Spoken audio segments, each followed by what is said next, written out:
Good morning student, मैं सुमन संधू। इस YouTube channel पर आपका स्वागत है। तो बीए में आपका जो सब्जेक्ट है एनवायरनमेंट यानी कि पर्यावरण, तो उसमें अपना टॉपिक चल रहा है प्राकृतिक संसाधन। तो प्राकृतिक संसाधन में मैंने आपको कल करवाया था वन संसाधन और जल संसाधन। तो मैं थोड़ा सा आज दोबारा रिपीट कर देती हूँ आपको कि प्राकृतिक संसाधन किसे कहते हैं। प्राकृतिक संसाधन वे होते हैं जो मनुष्य की आवश्यकताओं को पूरा करने में समर्थ जैविक एवं भौतिक जो भी पर्यावरण के तत्व होते हैं प्राकृतिक संसाधन कहते हैं। उनको क्या कहते हैं? प्राकृतिक संसाधन। अतः इसके अंतर्गत जो चीजें आती हैं वो कौन सी हैं? वायु हो गया, भूमि होगी, मृदा होगी, नदियां होगी, झीलें, जलप्रपात, सागर, भूमिगत जल, सौर ऊर्जा, मानव एवं अन्य जीव जंतु, ये सब क्या है? प्रकृति में है और ये प्राकृतिक संसाधन के अंतर्गत आते हैं। और प्राकृतिक संसाधन दो प्रकार के होते हैं, नवीकरणीय प्राकृतिक संसाधन और अनवीय प्राकृतिक संसाधन। नवीकरणीय प्राकृतिक संसाधन वे होते हैं जिन्हें पुनः चक्रण से दोबारा प्राप्त किया जा सकता है, लेकिन जो अनवीय प्राकृतिक संसाधन है वो पुनः प्राप्त नहीं किए जा सकते। अनवीकरणीय संसाधन में वे संसाधन आते हैं जैसे कि आपका हो गया सौर ऊर्जा होगी, जल ऊर्जा होगी, ताप ऊर्जा होगी, पवन ऊर्जा, ज्वारीय ऊर्जा और समुद्री ऊर्जा। और ये संसाधन के अक्षय हैं, कभी समाप्त होने वाले साधन नहीं है। जो हमारे अनवीकरणीय संसाधन ऐसे संसाधन है जिनका कि पुनर्निर्माण नहीं किया जा सकता, और इसका निर्माण होने में पृथ्वी के अंदर पृथ्वी के नीचे जो प्राकृतिक जो विक्रियाएं होती हैं, इसमें करोड़ों वर्ष लग जाते हैं दोबारा उत्पन्न होने में। तो इसके अंतर्गत कौन कौन से संसाधन आते हैं? जैसे कोयला, पेट्रोल, जीवाश्म ईंधन आदि धातुएं जो अनवीकरण के अंदर आती हैं। तो मैंने इसमें पहले आपको वन संसाधन करवा दिया और जल संसाधन करवा दिया। तो आज आपका जो टॉपिक है वो है खनिज संसाधन। कौन सा? खनिज संसाधन। तो खनिज संसाधन, सबसे पहले आपको मैं खनिज संसाधन के बारे में बताती हूँ कि खनिज संसाधन होते क्या हैं। खनिज संसाधन किसी भी देश के लिए क्या होते हैं? सबसे अधिक मूल्यवान होते हैं। खनिज संसाधन किसी भी देश के लिए सबसे अधिक मूल्यवान प्राकृतिक संसाधन है।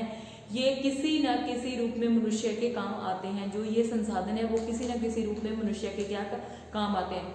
खनिज में क्या होता है? खनिज एक निश्चित जो कि है रासायनिक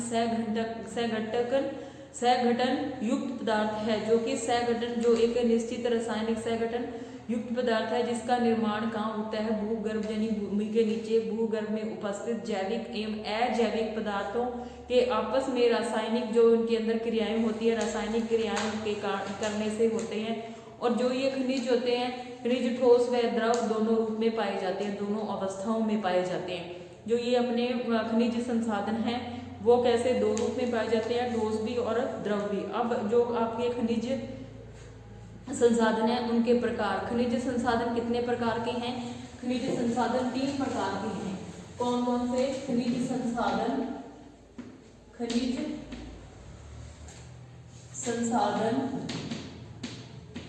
संसाधन जो आपके हैं वो 3 प्रकार के हैं। कितने प्रकार के? 3 प्रकार के। 3 प्रकार के खनिज संसाधन कौन कौन से संसाधन हैं आपके? वो धात्विक, पहला है धात्विक खनिज, दूसरा आपका है अधात्विक खनिज, दूसरा आपका है अधात्विक खनिज, तीसरा आपका है जो आपका तीसरा खनिज है वो है खनिज ईंधन। तीसरा है खनिज ईंधन, तीसरा आपका आ गया खनिज ईंधन। खनिज कितने प्रकार के हैं? खनिज 3 प्रकार के हैं, धात्विक, अधात्विक और खनिज ईंधन। जो आपका जो धात्विक खनिज हैं जो वो आगे कितने प्रकार के हैं? वो मुख्यतः 3 प्रकार के हैं। जो ये आपका धात्विक खनिज है ये कितने प्रकार के हैं? मुख्यतः ये कितने प्रकार के हैं? ये 3 प्रकार के होते हैं। जो आपके ये 3 हैं मुख्य 3 प्रकार के तीन प्रकार के कौन कौन से हैं? लोहा धातु, तीन कौन कौन से हैं? अलोह धातु, अलोह धातु,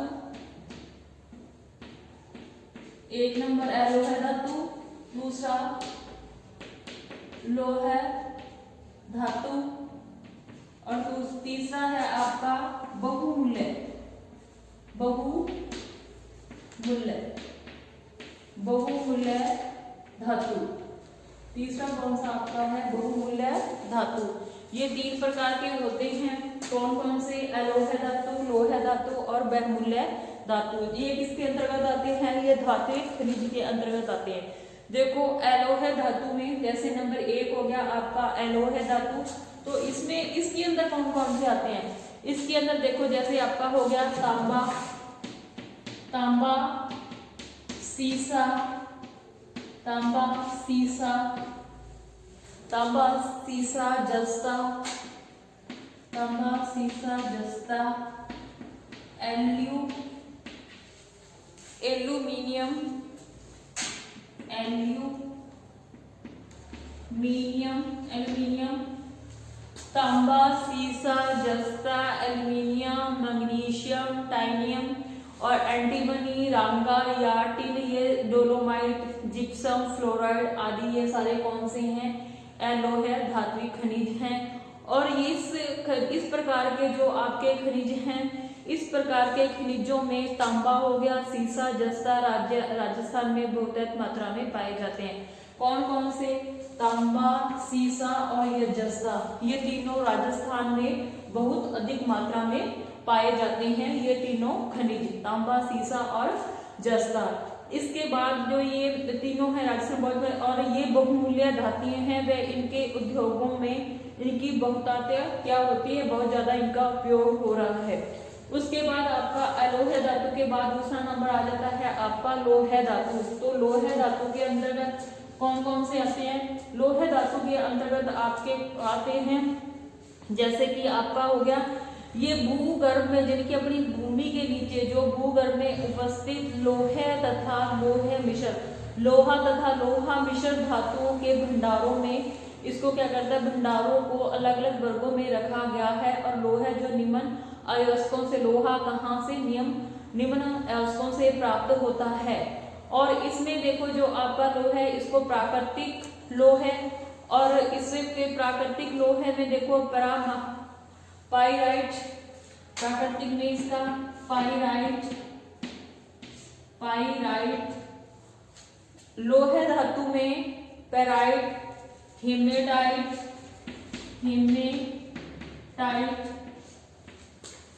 पाइराइट, हेमेटाइट, और उसके बाद आपका मैग्नाइट, मैग्नेट,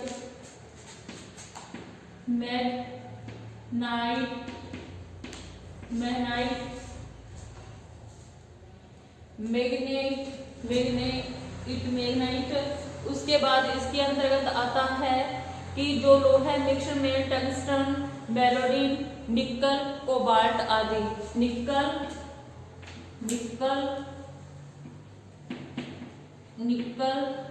कोबाल्ट आदि, ये सब किसके अंतर्गत आते हैं? ये सब आते हैं लोह धातु के अंतर्गत। कौन कौन से? पाइराइट, हेमेटाइट, मैग्नाइट, निकल, कोबाल्ट आदि ये सारे लोह धातु के अंतर्गत आते हैं, ये सारे खनिज। उसके बाद आपका जो 3 नंबर है, ये तो 1 नंबर 2 नंबर, अब जो आपका 3 नंबर है कौन सा खनिज है? इसमें क्या होता है? इसी खनिज के अंदर कौन सा जो है आपका, इसमें बहुमूल्य में जो आपका धात्विक खनिज था, जो धात्विक खनिज है उस खनिज में आगे 3 प्रकार के खनिज पाए जाते हैं, अलोह, लोह और बहुमूल्य। अब तीसरा कौन सा आपका आ गया इसमें? बहुमूल्य धातु में। बहुमूल्य धातुओं में जिन 3 धातुओं की गणना बहुमूल्य धातुओं में की जाती है, और ये तीनों धातुएं कौन कौन सी होगी आपकी? सोना, चांदी और प्लेटिनम यानी कि हीरा। कौन कौन से हैं ये तीनों? सोना, चांदी और हीरा। प्लेटिनियम यानी कि हीरा, ये तीनों बहुमूल्य धातुएं हैं। ये कौन सी, ये तीनों बहुमूल्य धातुएं, और ये तीनों किसके अंदर आते हैं, ये तीनों धात्विक खनिज के अंदर आते हैं, और तीनों लोहे और बहुमूल्य। लोहा में आता है तांबा, सीसा, जस्ता, एल्यूमिनियम। लोहा में आता है पैराटाइट, हेमेटाइट, मैग्नाइट, निकल, कोबाल्ट आदि। और जो आपका बहुमूल्य धातु है उसमें सोना, चांदी और हीरा आते हैं। उसके बाद जो आपका बहुमूल्य है, बहुमूल्य में ये तीनों आते हैं, और इनके भंडार जो हमारे जो भी इनके भंडार पर देश की अर्थव्यवस्था क्या निर्भर करती है। और आभूषण उद्योग तथा आयुर्वेद में इनका उपयोग किया जाता है। आयुर्वेद में जो हमारी आयुर्वेदिक दवाइयां बनती हैं उसमें सोना चांदी का भी उपयोग होता है। और उसमें देखो जो हमारी ये तीनों आयुर्वेद में इनका उपयोग होता है। अब जो सोने चांदी की खाने हैं हमारे देश में, जो सोने चांदी की खाने हैं वो कर्नाटक राज्य के, कौन सा राज्य है हमारा, कर्नाटक राज्य। और जो कर्नाटक राज्य के अंदर जो जिला है, आगे जो जिला है, जिला कोलार। कौन सा जिला, कोलार। कर्नाटक का जो जिला है कोलार, कर्नाटक राज्य में जिला कोलार, और कोलार में रायचूर, जो आपका उनके आगे रायचूर जिले की हट्टी। कोलार के इसके कर्नाटक के 2 जिले हैं, एक तो कोलार जिला है, दूसरा है रायचूर जिला। दूसरा जिला है जो कौन सा है, रायचूर जिला। उसका गांव है हट्टी। गांव कौन सा है, गांव हट्टी। तो इस गांव में क्या है, सोने चांदी प्लेटिनियम, इन तीनों की क्या खाने पाई जाती हैं। और जो हमारी ये अमूल्य धातुएं इनके भंडार कहाँ पे पाए जाते हैं, कर्नाटक। हमारा जो देश, भारत देश का जो राज्य, कौन सा स्टेट है, कर्नाटक। कर्नाटक के अंदर जो आपका कोलार जिला है वहां पे इनके भंडार हैं, और रायचूर के गांव जो हट्टी है वहां पे इनके जो भंडार मिले हैं। और उसके बाद आपका 2 नंबर आ जाता है। तो ये सारा कुछ किसके अंतर्गत आया है, धात्विक खनिज के अंतर्गत आया है। अब आपका 2 नंबर आगे है जो है वो है अधात्विक खनिज। 2 नंबर कौन सा है आपका, अधात्विक खनिज। अधात्विक खनिज के बारे में मैं आपको बताऊंगी कि उसके अंतर्गत क्या क्या चीजें आती हैं। जो आपका अधात्विक खनिज है उसके अंदर देखो, अधात्विक खनिज के अंतर्गत आता है जैसे कि रसायन विज्ञान की दृष्टि से ये वे खनिज हैं जिनमें की गुणवत्ता के गुण धात्विक गुण नहीं होते। जो ये अधात्विक हैं, जो मैंने बताया आपको, पहले खनिज बनाया था, धात्विक बताया था, अब दूसरा अधात्विक है। तो अधात्विक में क्या होता है, धात्विक गुण नहीं होते और रसायन विज्ञान की दृष्टि से। और इनका उपयोग किस प्रकार होता है, इनका उपयोग आगे से 4 प्रकार का है, 5 प्रकार का। तो सबसे पहले इसमें इमारती पत्थर आता है। इसमें अधात्विक के अंतर्गत क्या आता है, इमारती पत्थर, यानी कि जो हमारे घरों में पत्थर लगाया जाता है वो आता है किसके अंतर्गत, अधात्विक खनिज के अंतर्गत। जैसे आपका संगमरमर हो गया, क्वार्टज हो गया, चूना हो गया, पत्थर हो गया, बलुआ पत्थर आदि, ये सब चीजें आती हैं अधात्विक के अंदर। तो ये इमारती पत्थर है। उसके बाद इसमें बहुमूल्य खनिज जैसे हीरा, पन्ना, मानक, पुखराज आदि ये आते हैं। उसके बाद इसमें आता है औद्योगिक खनिज। औद्योगिक खनिज में आपका लाल, गेरू, चूना पत्थर, स्फटिक, गंधक, बोरेकाइट, फास्फोराइट आदि आते हैं इसके अंतर्गत। उसके बाद है अर्धमूल्य बहुमूल्य खनिज, गार्नेट, सुनहला, मूंगा, जिरकॉन, ये सारे हमारे क्या रत्न हैं। उसके बाद इसमें सिरमिक खनिज में इसके अंतर्गत आता है फेल्सपार की भिन्न प्रकार की मृदाएं। फेल्सपार क्या होती है, अपने खेतों में डालने के लिए होती है। फेल्सपार खनिज है जो उसकी अनेक प्रकार की मिट्टियां होती हैं, मृदाएं होती हैं। उसके बाद आपका लास्ट में आ गया खनिज ईंधन। कौन सा है आपका, खनिज ईंधन। ये टोटल 3 प्रकार के थे, और जो अधात्विक हैं आगे वो 5 प्रकार के हैं। कौन कौन से हैं, इमारती पत्थर पहला था इसमें, इमारती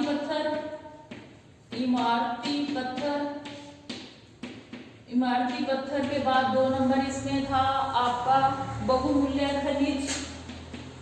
बहुमूल्य खनिज, बहुमूल्य खनिज। और 3 नंबर इसमें आपका था औद्योगिक खनिज, औद्योगिक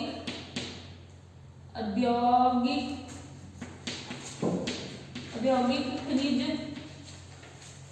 औद्योगिक खनिज के बाद आगे आपका इसमें 4 नंबर था औद्योगिक खनिज के बाद इसमें था अर्ध बहुमूल्य खनिज, अर्ध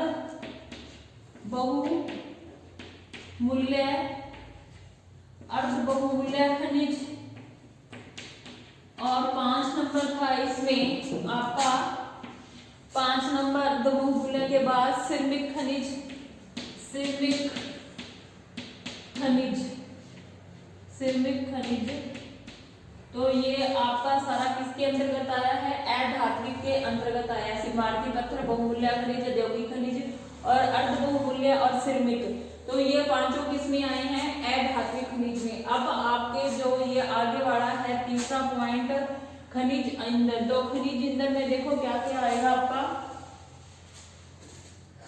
खनिज ईंधन में जैसे कि आपका खनिज ईंधन में आ गया कोल, जैसे कि आपका कोल सर्वाधिक क्या है इसमें खनिज ईंधन, जैसे इसमें कोयला, पेट्रोल पदार्थ, इसमें यहाँ क्या आ गया? कोयला। खनिज ईंधन में कोयला, पेट्रोल पदार्थ, कोयला, पेट्रोल पदार्थ। उसके बाद इसमें आ गया आपका कोयला, आणविक ऊर्जा, आणविक ऊर्जा।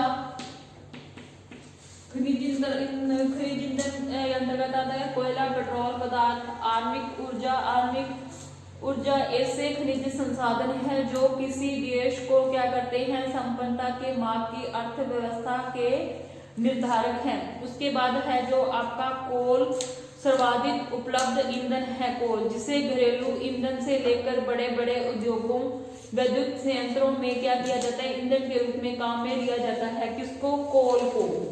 कौन सा आपका हो गया? कोल एक प्रकार का क्या होता है? तेल होता है। तो इसमें सर्वाधिक उपलब्ध ईंधन है इसमें, जिसे घरेलू ईंधन से लेकर बड़े बड़े उद्योगों जैसे विद्युत संयंत्र, जो बिजली के संयंत्र होते हैं, ईंधन के रूप में इसे काम लिया जाता है। जो हमारा कोयला है, कोयला करोड़ों वर्षों से मिट्टी की परतों में दबी हुई वनस्पति होती है, यानी कि कार्बन का ही बदला हुआ रूप होता है। यानी कि जो हमारा कोयला है, हमारी जो पृथ्वी है, पृथ्वी के अंदर करोड़ों वर्षों तक जो हमारी वनस्पति दबी होती है और परतों के रूप में वो दबी वनस्पति कार्बन का रूप बदलकर कोयला बनता है, जो कि अत्यधिक दाब और ताप के कारण कोयले में रूपांतरित हो जाता है। अधिक ताप और दाब के कारण वह कोयले के रूप में रूपांतरित हो जाता है। जो हमारी वनस्पति होती है पृथ्वी के अंदर, करोड़ों वर्ष लग जाते हैं इसको बनने में। और हमारे देश का कोयला उत्पादन में विश्व में कौन सा 5वां स्थान है? हमारे भारत देश का। भारत का विश्व में 5वां स्थान कोयला उत्पन्न, 5वां स्थान कोयला उत्पन्न होता है। कोयला उत्पन्न होता है हमारे भारत देश में। और हमारे देश में 5वां स्थान है हमारे देश का। इसका अधिकांश भाग जो कहाँ पे है? हमारे देश में पश्चिम बंगाल, बिहार,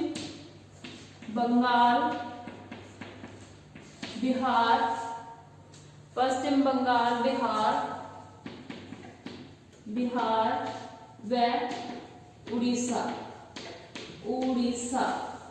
तो हमारे देश जो भारत का 5वां स्थान है। और हमारे कौन कौन से राज्य इसके अंतर्गत आते हैं? पश्चिम बंगाल और बिहार और उड़ीसा, ये तीनों भाग आते हैं। और कुछ भाग हमारे मध्य प्रदेश और आंध्र प्रदेश, महाराष्ट्र में भी कोयला पाया जाता है, इन तीनों भागों में भी।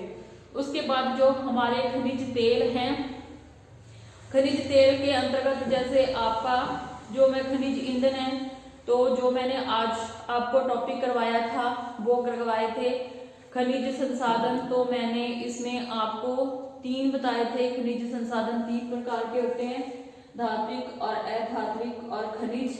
तो मैंने आपको धात्विक और अधात्विक के बारे में पूरा डिटेल से बता दिया है, लेकिन जो हमारा खनिज ईंधन है इसका मैंने थोड़ा बताया आपको, और कल की क्लास में जो बचा वो मैं आपको कल की क्लास में बताऊंगी। तो आज की क्लास आपकी यहीं खत्म होती है। धन्यवाद।